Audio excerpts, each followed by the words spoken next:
नमस्कार दोस्तों, मैं हूँ आपका केडी सर। मैं आज आपके सामने एक बहुत ही अच्छी वीडियो लेके आया हूँ। अगर आप कभी भी सोना खरीदने जाते हैं तो ये वीडियो आपके लिए यूज़फुल होगी।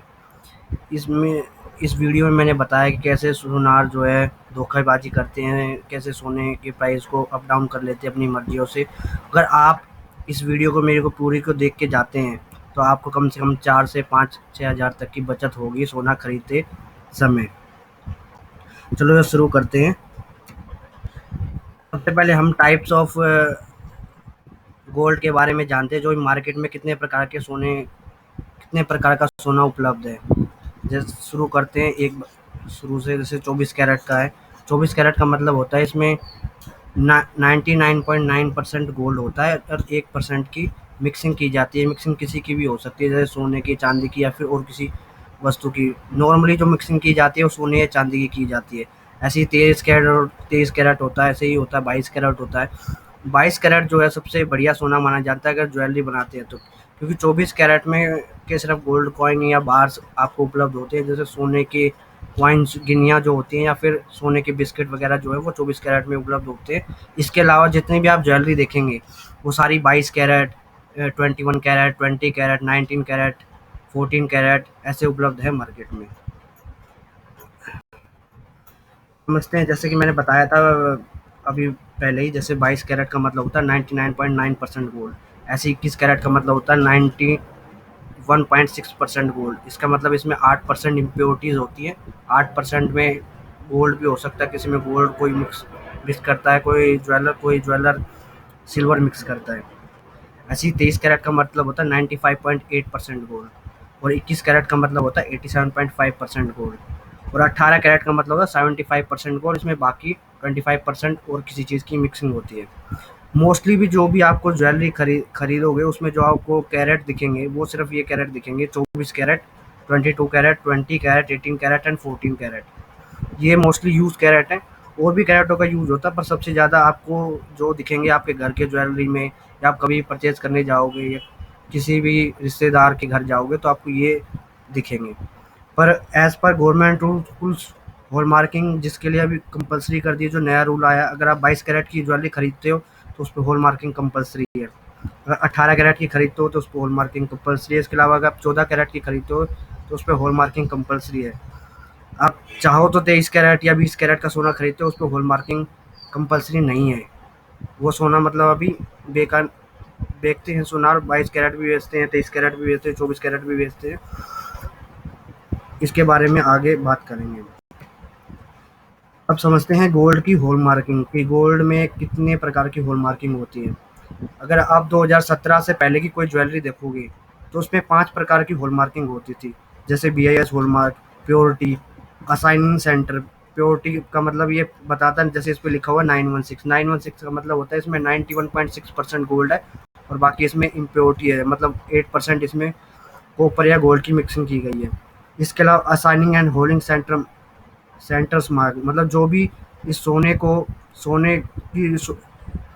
गुणवत्ता की जांच कर रहा है वो अपना एक स्टैंप लगाएगा अपनी दुकान की। उसके अलावा ज्वेलर यूनिक आइडेंटिफिकेशन मार्क होगा, उसके बाद होगी ज्वेलर की स्टैंप। ज्वेलर का जो भी, जैसे आप के जैसे इसमें दिखाया गया है वैसे किसी का, अगर आप जैसे JJ ज्वेलर से खरीदते हो तो उस पर JJ ज्वेलर होगा या फिर और कुछ हो सकता है। और पांचवा मार्क जो होता था वो ईयर ऑफ हॉल मार्किंग होता है, किस ईयर में इसकी हॉल मार्किंग की गई थी उसका एक सिंबल होता है, जैसे ABD J ऐसे करके। पर वो अब ईयर ऑफ हॉल मार्किंग अब हॉल मार्किंग का पार्ट नहीं रहा। 2017 के बाद जितनी भी ज्वेलरी आप परचेज करोगे उसमें मोस्टली आपको 4 चीज़ें दिखेंगी: BIS हॉल मार्किंग, प्योरिटी, और दूसरा सेंटर जो भी उस पर हॉल मार्किंग करा उस सेंटर का मार्क, और ज्वेलर का मार्क। तो ये 4 चीज़ें आपको देखनी है जब भी आप ज्वेलरी परचेज करोगे। उससे क्या होता है कि उसकी आपको एक गारंटी मिल जाती है कि जो भी आप गोल्ड खरीद रहे हो वो बढ़िया होगा, उच्च क्वालिटी का होगा।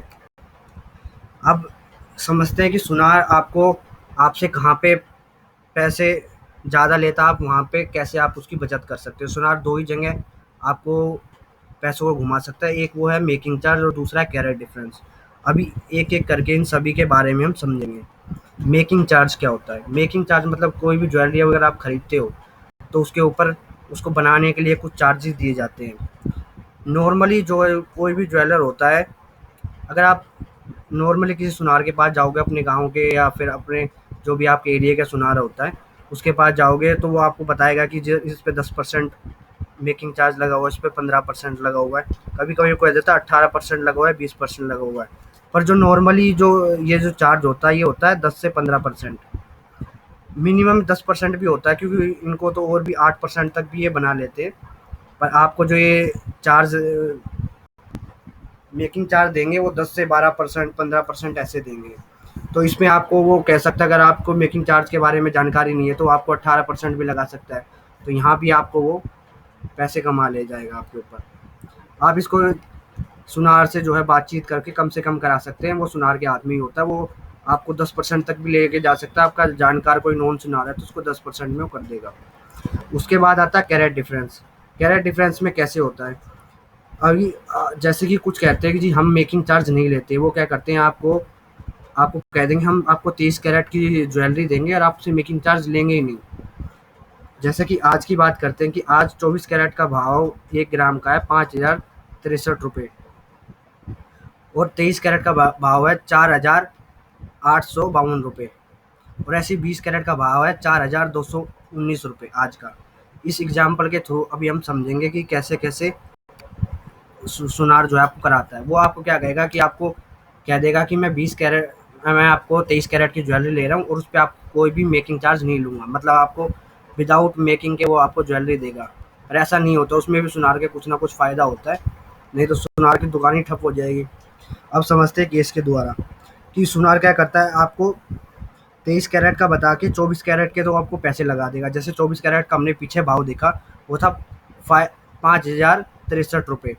सपोज करो कि हम 50 ग्राम की ज्वेलरी हमने ज्वेलर से खरीदने गए, तो उसका भाव बनता है आज का, अगर खरीदने गएंगे 50 को मल्टीप्लाई करके 5,063 से, तो 2,53,150 रुपये आता है। आपको सुनार इतने में देगा वो ज्वेलरी।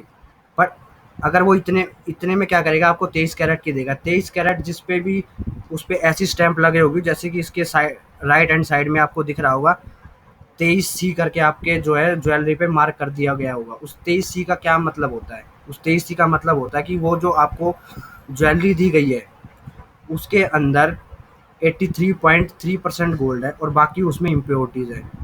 मतलब अगर आप 80-20 मतलब उसमें 80% गोल्ड है और बाकी उसमें इम्प्योरिटीज़ है। मतलब आपको 23C नहीं, 23C का मतलब होता है 20 कैरेट ज्वेलरी वो आपको दे रहा है। मतलब आपसे पैसे तो वो ले लिए उसने 24 कैरेट के, पर आपको सामान दिया कितने का, 20 कैरेट का। 20 कैरेट का जो आज का भाव है वो 4,219 रुपये है, जब मैं ये वीडियो बना रहा हूँ आज के हिसाब से। तो 50 को जब 4,219 से मल्टीप्लाई करेंगे तो आपको निकल के आता है 2,10,950 रुपये, इसका प्राइस हो गया। और उसके ऊपर वो अगर मेकिंग भी लगा लेता, पहले केस में तो उसने छोड़ दी थी कि डायरेक्ट आपको कह दिया 2,53,000 रुपये दे दीजिए, मैं मेकिंग लगा ही नहीं रहा। अगर उसमें मेकिंग भी अगर वो ऐड कर देता, 21,095 रुपये, जो कि 10% बनता है इस जो ऊपर मैंने एक्चुअल अमाउंट दिखाया गया 50 को 4,219 से मल्टीप्लाई करके, तो उसको टोटल जो रुपए देने पड़ते वो 2,32,045 रुपये देने पड़ते। पर अभी आपने कितने दिए, 2,53,150। अगर 2,53,000 को माइनस करते हैं 2,32,045 में से, तो 21,105 रुपये बचते हैं। मतलब 21,105 रुपये ज्वेलर ने कमा लिए। मतलब आपको 24 कैरेट की ज्वेलरी का भाव लगा दिया और आपसे जो उसने स्टैम्प वो है मेकिंग चार्ज आपके जीरो कर दिए, तो भी और उसने 21,105 रुपये कमा लिए। और अभी इसका दूसरा केस देखते हैं, जैसे कि अगर वो 23 कैरेट का भाव ही कंसिडर करता है, अगर आपको 23 कैरेट की ज्वेलरी देता है 23 कैरेट का भाव ही लगाता है। जैसे आज 23 कैरेट का भाव है वो 4,852 रुपये है। अगर 50 को 4,852 से हम मल्टीप्लाई करते हैं तो 2,42,600 रुपये बनता है। बट अगर हम 50 को 20 पर, आपको ज्वेलरी तो जो इसमें दी जाएगी वो 20 कैरेट की दी जाएगी, क्योंकि आपसे हॉल मार्किंग वो आपसे मेकिंग चार्ज नहीं ले रहा है। उसमें और हॉल मार्किंग के निशान नहीं होंगे, उसमें सिर्फ 23C करके ही आपकी ज्वेलरी पे निशान होगा। अगर आपने कोई प्रीवियस ज्वेलरी पड़ी हो तो आप उस पर देख सकते हो, उसमें सिर्फ 23C लिखा होगा या फिर 83.3 लिखा होगा, बस इतना ही उस पर स्टैंपिंग होती है। और उस पर कोई स्टैंपिंग नहीं होती, उस पर 4 स्टैंप नहीं होती। उसमें ये इसका जो 50 को 4219 से मल्टीप्लाई करेंगे तो 2,10,950 रुपये बनेगा। 2,10,950 का 10% वही 2195 रुपये। अगर इसको टोटल करेंगे तो 2,32,045 रुपये बनता है। 2,32,045 को अगर आप 2,42,600 में से माइनस करेंगे, 2,42,600 में से माइनस करेंगे तो ये बनता है 10,555 रुपये, जैसा कि मैंने आपको नीचे दिखा दिया है। तो उस अगर वो उसको 23 कैरेट भी लेगा तो भी उसको 10,000 रुपये का फ़ायदा है। तो ऐसे जो है सुनार कमाता है। तो आपको क्या किन बातों का ध्यान रखना है ताकि सुनार जो है आपसे कोई भी धोखाधड़ी ना कर पाए। आपने सबसे पहले जो भी ज्वेलरी लेनी है वो आप 22 कैरेट की परचेज़ कीजिए और पूरी उसमें 4 हॉल मार्किंग को आप चेक करिए, जैसे BIS हॉल मार्किंग, उसमें BIS का लोगो है कि नहीं है, ज्वेलर जिस ज्वेलर से ख़रीदा उसका नाम उस पे अंकित है कि नहीं है, और उसने जिससे ऑथराइज़ कराया उस दुकानदार का उस पे लोगो है कि नहीं है। तो ये चीज़ें आपको उसमें देख के आपने लेनी है, तो आपको गारंटी मिलेगी जो आपने चीज़ खरीदी है वो बढ़िया खरीदी है। या फिर आप 20 कैरेट की भी इवन खरीदते हो या 18 कैरेट की भी खरीदते हो, अगर आपका बजट वैसा नहीं है तो आप 20 कैरेट की खरीदते हो तो भी उसको हॉल मार्किंग वाली खरीदिए ताकि सुनार उस पे कमा ना पाए। सपोज़ करता हूँ ये बातें आप ध्यान रख के इसमें मैक्सिमम से मैक्सिमम लाभ कमा पाएँगे। और प्लीज़ मेरे जो चैनल को न्यू है, मैंने आपके लिए बहुत मेहनत करके ये वीडियो बनाई है, तो इसको प्लीज़ लाइक शेयर सब्सक्राइब कर दें और दोस्तों को बताएं ताकि जो भी पहली बार ज्वेलरी लेने जा रहा है वो इन बातों का ध्यान रखे। Thank you.